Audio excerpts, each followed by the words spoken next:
I'm glad you're here because today's conversation might just change the way you see yourself and how others see you. Here's the thing. Truly intelligent men, they've got a secret. It's not about having all the answers or knowing the capital of every country. Their real power is in knowing when to keep their mouths shut. Sometimes, what you don't say says more about you than any clever quote ever could. I've spent years studying people, both through the lens of ancient Stoic wisdom and by sipping too many coffees while watching human nature unfold in real time. And let me tell you, the wisest men I've known have something in common. They don't waste words. They don't rush to fill silence. And they never say things that chip away at their credibility. So today, we're diving into 7 things intelligent men never say. Not because they're flawless, but because they've learned, sometimes the hard way, that these phrases lead nowhere good. Stick around, hit that subscribe button, and let's get wiser together. 1. I already know that. There's a phrase that slips out more often than we'd like to admit. I already know that. It sounds harmless, even confident, but what it really reveals is something far less flattering, a closed mind. And an intelligent man knows better. He knows that the moment we convince ourselves there's nothing more to learn, we've slammed the door on growth. I learned this the hard way. Years ago, I was working with a mentor, a man who carried himself with the quiet certainty of someone who had lived through enough battles to speak sparingly. We were reviewing a process I had done 100 times before. He began explaining something about it, and without thinking, I cut him off with, "Yeah, I know that already." He gave me a look, calm but heavy, and moved on. Later that evening, I realized what I had done, not just interrupted him, but robbed myself of the chance to hear what he saw that I didn't. His years of experience had taught him things that didn't come printed in manuals or outlined in training videos. Things I hadn't lived long enough to understand.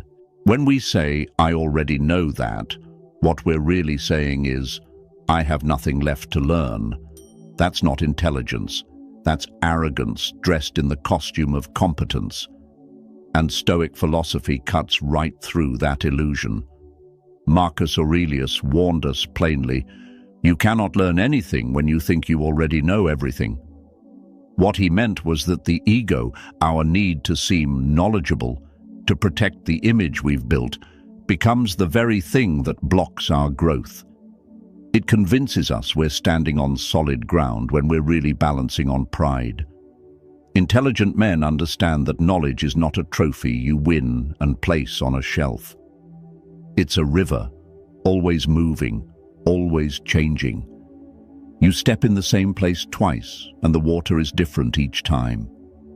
I once watched a seasoned carpenter listen patiently to an apprentice explaining a technique he had likely mastered decades before. He nodded, asked questions, even thanked him for sharing. Later, I asked him why he didn't just tell the kid he knew all that already. He smiled and said, "Because sometimes you learn more by listening to the way someone else sees it." That's wisdom, and it's a kind of intelligence that doesn't need to broadcast itself. So if you catch yourself thinking, "I've heard this before," take a breath, listen anyway.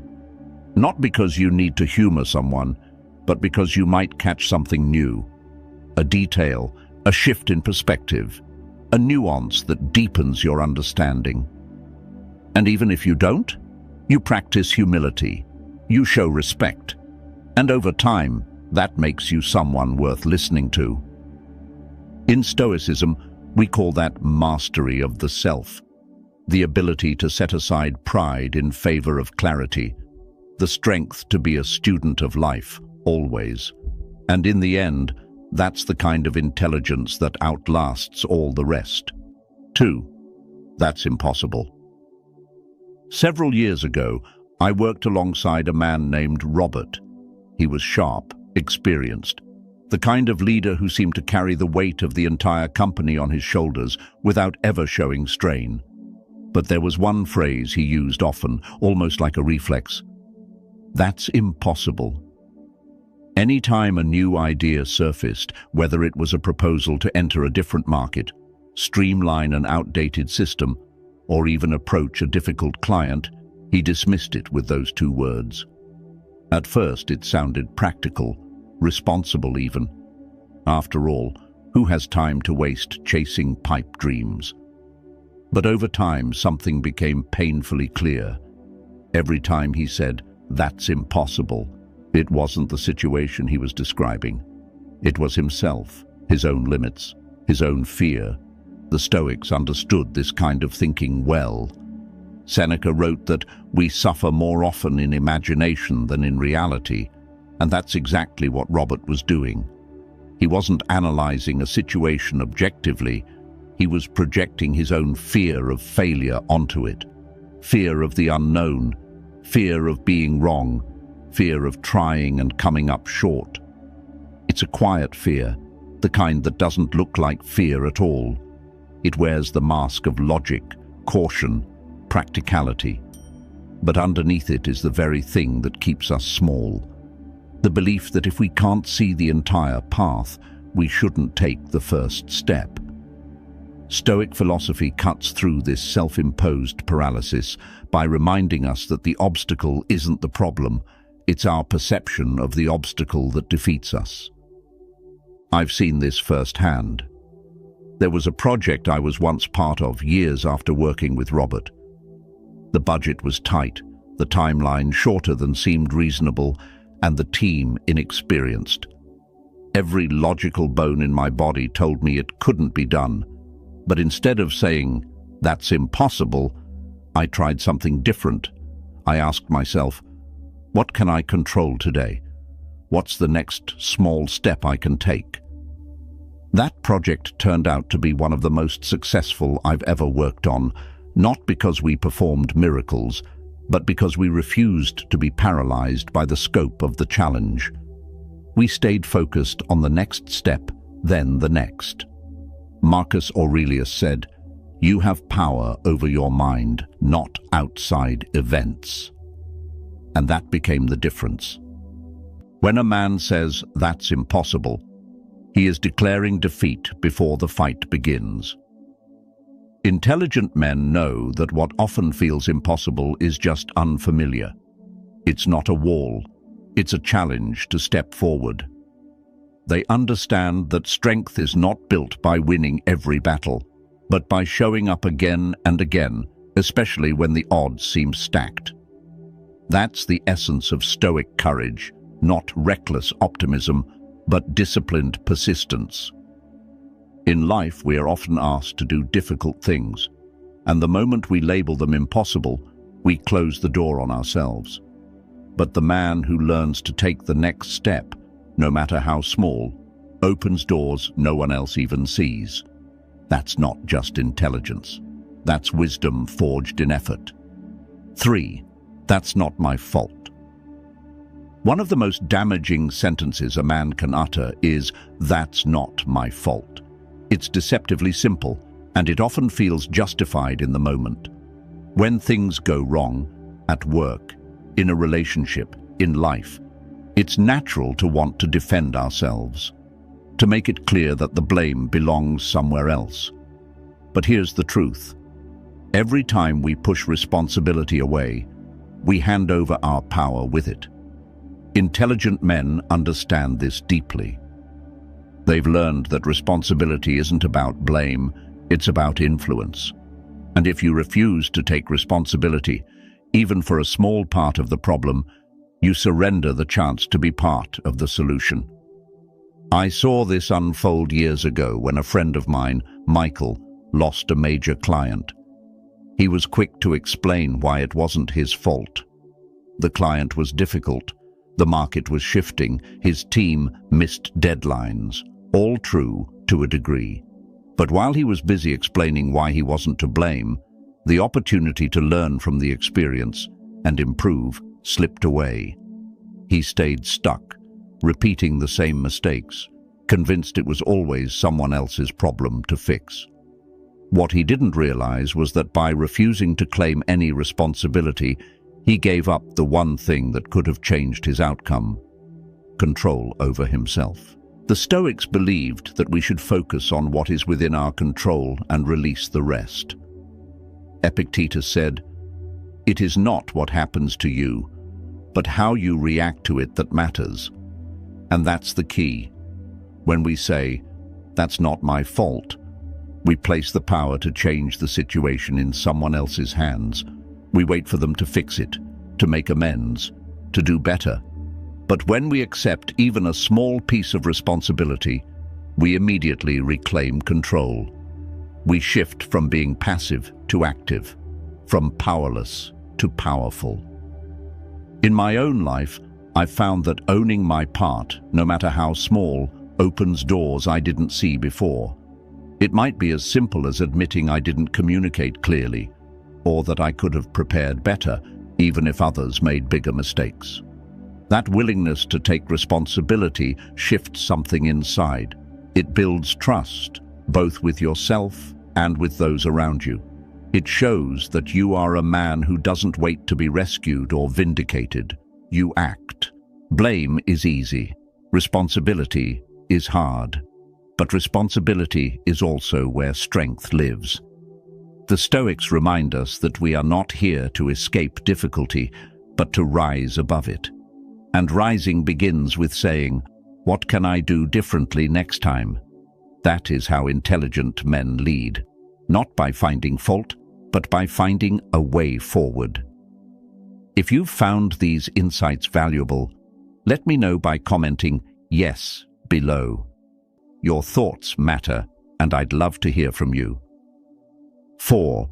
I don't need any help. One of the most dangerous lies a man can tell himself is this: I don't need any help. It sounds noble on the surface, independent, strong.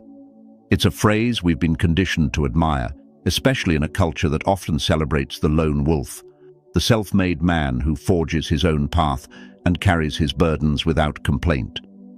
But the truth underneath is far less heroic. The refusal to ask for help is often not a reflection of strength, but of pride, quiet, corrosive, and blinding. It isolates us. It makes us believe that struggling in silence is a virtue, and over time, it erodes the very resilience we think we're protecting. I was reminded of this when I read about Abraham Lincoln during the darkest days of the Civil War. History paints him as a solitary figure, stoic, burdened, carrying the weight of a fractured nation on his shoulders. But what's often overlooked is how deeply Lincoln leaned on others. He surrounded himself with advisors who challenged him. He sought out opinions that contradicted his own, not because he lacked confidence, but because he understood that wisdom isn't born from isolation. It's shaped through the courage to admit you don't have all the answers. During the brutal conflict at Antietam, Lincoln famously visited General McClellan, despite their disagreements, seeking strategic insight. He spent countless hours with his cabinet, often referred to as the team of rivals, because he valued their perspectives even when they clashed with his. This was not weakness. It was strength, measured by humility. And that's the lesson intelligent men learn sooner or later. Self-reliance is important, but it was never meant to be absolute. The Stoics were clear about this.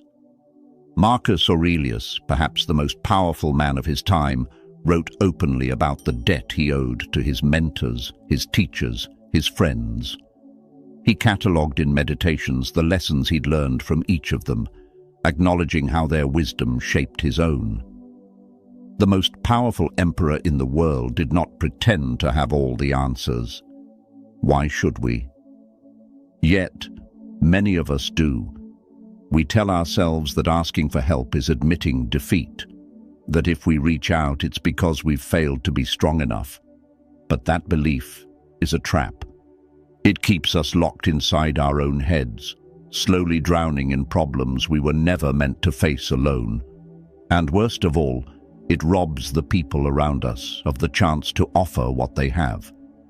When we refuse to ask for help, we deny others the opportunity to give. We cut off the mutual support that binds people together. I've fallen into that trap myself. There was a time when I thought I had to carry it all: work, family, the endless pressures that come with trying to live up to an image of strength. I thought that keeping it together meant keeping it to myself, and all it did was wear me down. The turning point came when I finally admitted to someone I trusted that I couldn't do it alone. What I found wasn't judgment, but understanding, support, and that small moment of humility gave me the energy and clarity I had been missing for years. I realized that true strength isn't in how long you can stand alone. It's in knowing when to reach out a hand and when to take one. The Stoics teach us that we are part of a larger whole. We are made for cooperation, for mutual aid. Epictetus reminds us that no man is an island, and when we pretend otherwise, we fight the natural order of life itself. Strength is not diminished by asking for help. It's defined by it. Because asking for help requires courage. It requires honesty. And those are the hallmarks of an intelligent, wise man who knows that carrying burdens alone isn't noble, it's unnecessary. So the next time you feel that pull to say, "I've got this, I don't need anyone," pause for a moment. Ask yourself if that's strength speaking or pride in disguise. And remember Lincoln, who led with wisdom and humility, knowing full well that even the strongest men need others to stand tall. 5. I'm too old for that. One of the most damaging lies a man can tell himself is, "I'm too old for that." It slips out quietly, sometimes disguised as practicality or even self-deprecating humor. But underneath it is something far heavier, a resignation, a belief that the best chapters are already written and there's little left worth pursuing. It's the kind of thinking that closes doors long before they need to be closed. Intelligent men understand that this phrase isn't just limiting, it's toxic. It becomes a slow erosion of purpose, a quiet surrender of the life that's still there to be lived. I once read about a man named Harry Bernstein. At 93 years old, after spending his life working as a magazine editor and raising a family, he decided to write his first book. He called it The Invisible Wall, a memoir about his childhood in a poor English mill town, divided by religion and prejudice. It was rejected by several publishers before it was finally released. He was 96 when it hit the shelves. That book went on to international acclaim, translated into multiple languages, touching the lives of people around the world. He wrote 3 more books after that. Harry didn't buy into the lie that he was too old. He didn't tell himself it was too late. He had something to say, something to create, and he did. What struck me most about Harry's story was not the success, but the courage. The courage to believe that life still had more for him, that even in his 90s he wasn't finished growing, learning, or contributing. And that courage isn't exclusive to men like Harry. It's a choice we all face, sometimes daily. Do we listen to the voice that says we've missed our chance?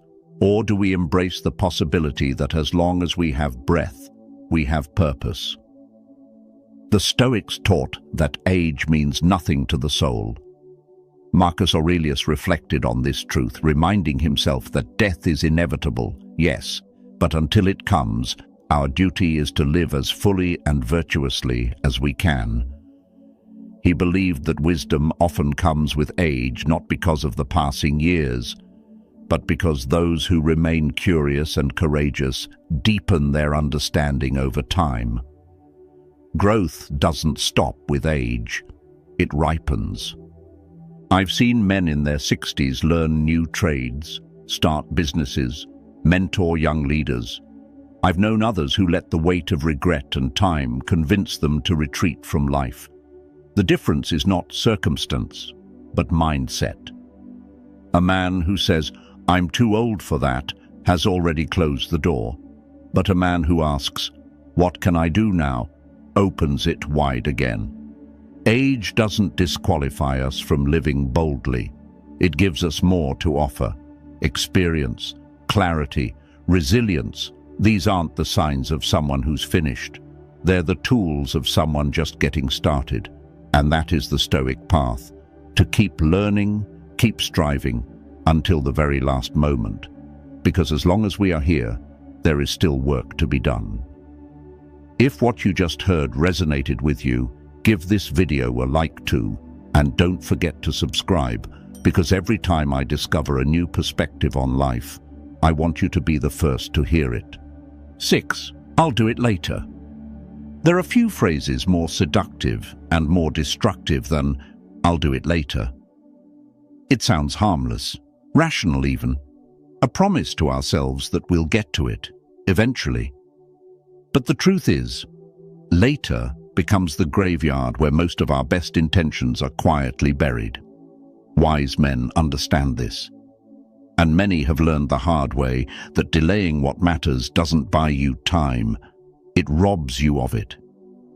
Every time we tell ourselves we'll call tomorrow, we'll apologize next week, we'll start that project when things settle down, we are gambling with something we have no control over: time.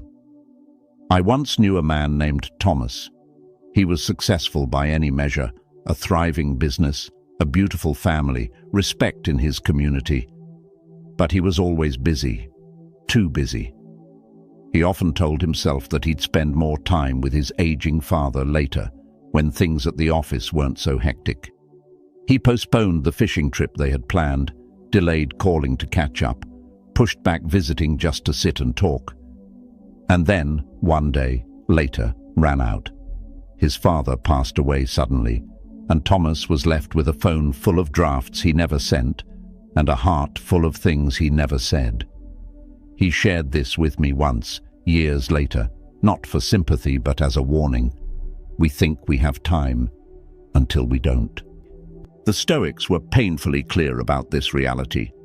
Marcus Aurelius reminded himself daily of his own mortality, not to be morbid, but to sharpen his sense of urgency. He wrote, "You could leave life right now. Let that determine what you do and say and think." That's not just a philosophical thought experiment. It's a practice. It's a mindset that intelligent men adopt because they know the clock isn't in their hands. Time doesn't wait for us to be ready. It doesn't care about our plans or intentions. What we delay today, we may never get the chance to do tomorrow. That's why wise men act now. They make the phone call they've been putting off. They take the first uncomfortable step toward healing a broken relationship. They start the project that's been sitting in the corner of their mind, gathering dust and doubt. Not because it's easy, but because they understand that waiting for the perfect moment is a dangerous game that almost never pays off. I've experienced this in my own life.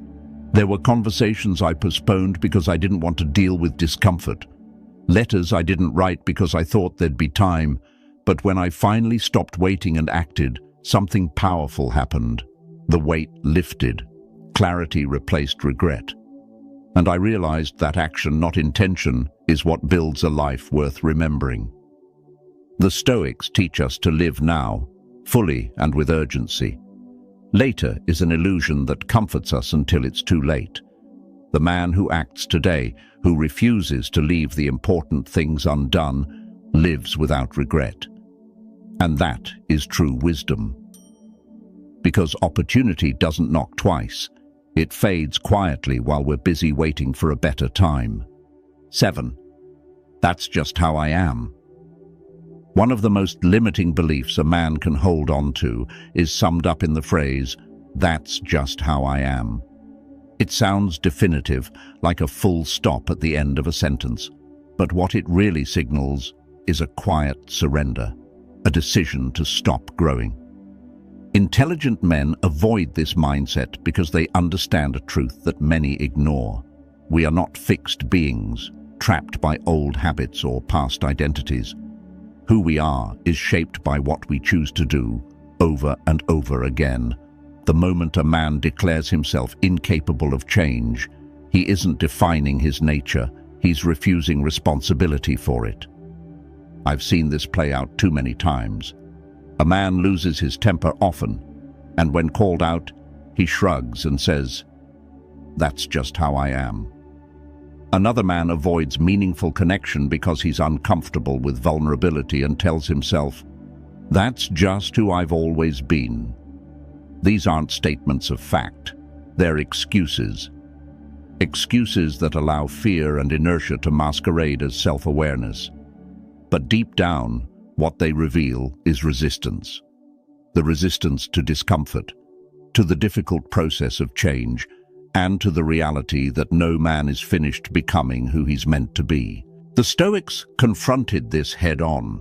They taught that we are not prisoners of our temperament, our past, or our impulses. Epictetus said that it is not things themselves that disturb us, but our judgments about them. Likewise, it's not our nature that limits us.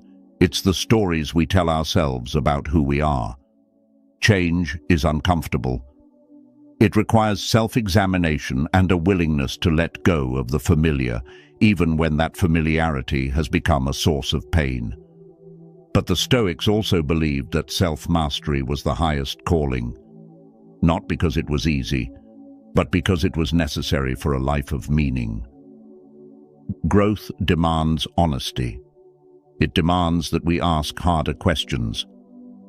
Am I acting this way because it's truly who I am, or because it's easier than doing the work to change? Intelligent men choose the harder path.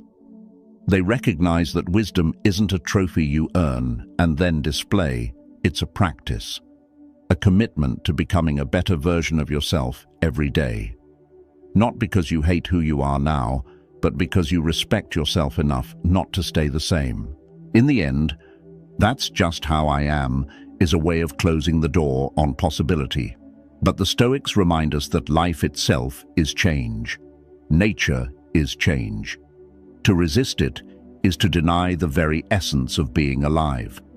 The man who understands this doesn't fear change, he welcomes it. He sees himself as a work in progress, unfinished but willing. And in that willingness lies true wisdom. If you've ever caught yourself saying one of these 7 things, trust me, you're in good company. I've been there too, more times than I'd like to admit. But here's the good news. Intelligent men aren't the ones who never make mistakes. They're the ones who recognize them and choose to do better. And that's exactly what we're doing here, becoming better, one thoughtful choice at a time. So, which one hit home for you today? Maybe it's time to leave. That's just how I am in the past, or finally retire. I'll do it later, before later becomes never. Whatever it is, this is your invitation to take the next step. Because wisdom isn't about being perfect, it's about staying curious, staying humble, and always moving forward. If today's conversation sparked something in you, pass it on. Share this video with a friend who's walking this same path. And if you haven't yet, hit that subscribe button. See you to the next video.